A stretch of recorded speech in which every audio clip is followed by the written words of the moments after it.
Every Saturday since the 7th of October 2023, in rain and in sunshine, in summer and in winter, the people of Cork City have gathered at 1 p.m. and marched the city streets in solidarity with the people of Palestine. I'm Agnete Simpson, and I was actually born in Denmark, but I've been in Cork for over 60 years. I was born in Denmark in 1935, so we came to Cork in 1964. I was very small. In May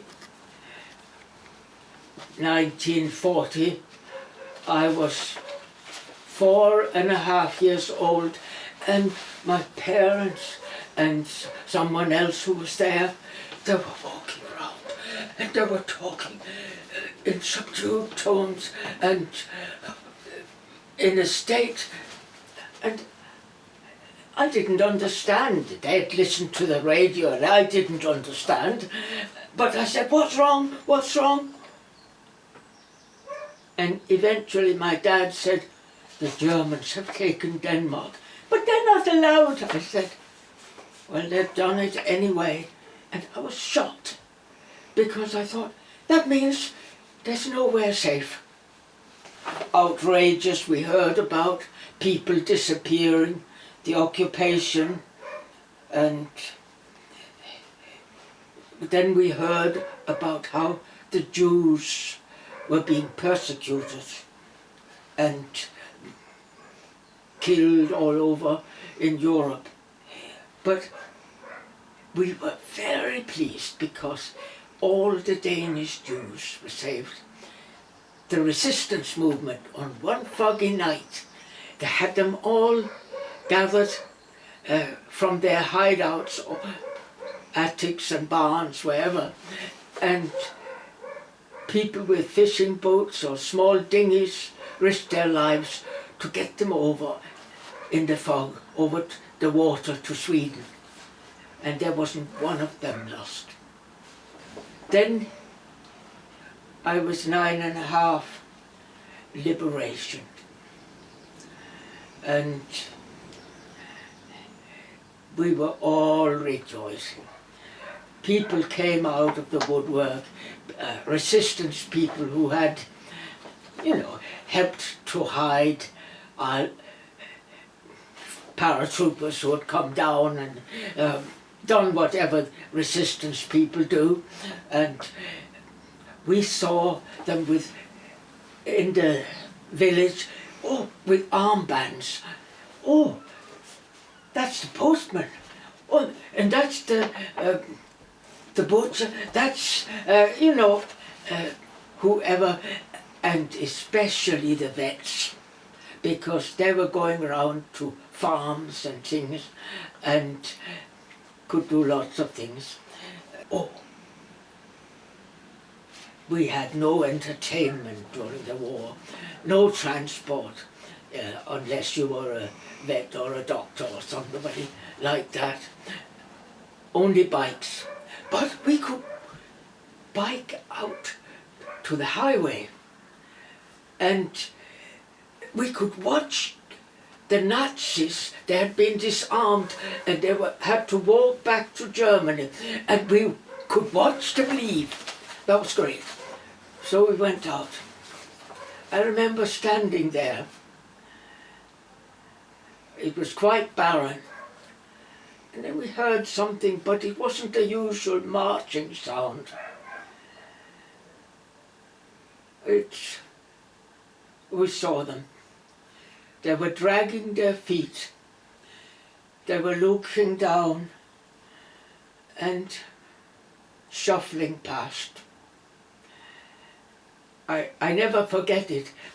I wasn't yet 10 years old, but I could see the tragedy. They were not the enemy. They were only broken men. A lecturer was coming round to lecture, probably sponsored by the lobby group, but we had no knowledge of such things. And he was lecturing about Israel, the new state.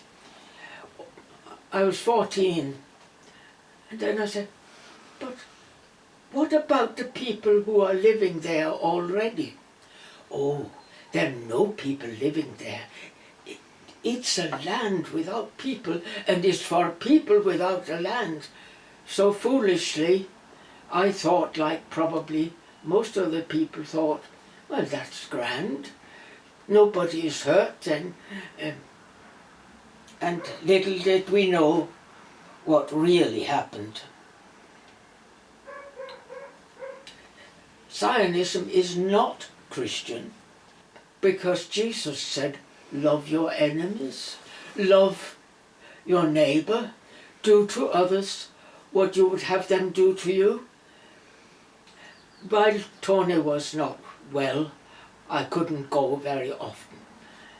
But since he has had to go into care, I try to go every week. And it's not that difficult, because I thank God I have good health, and so I go down by bus. And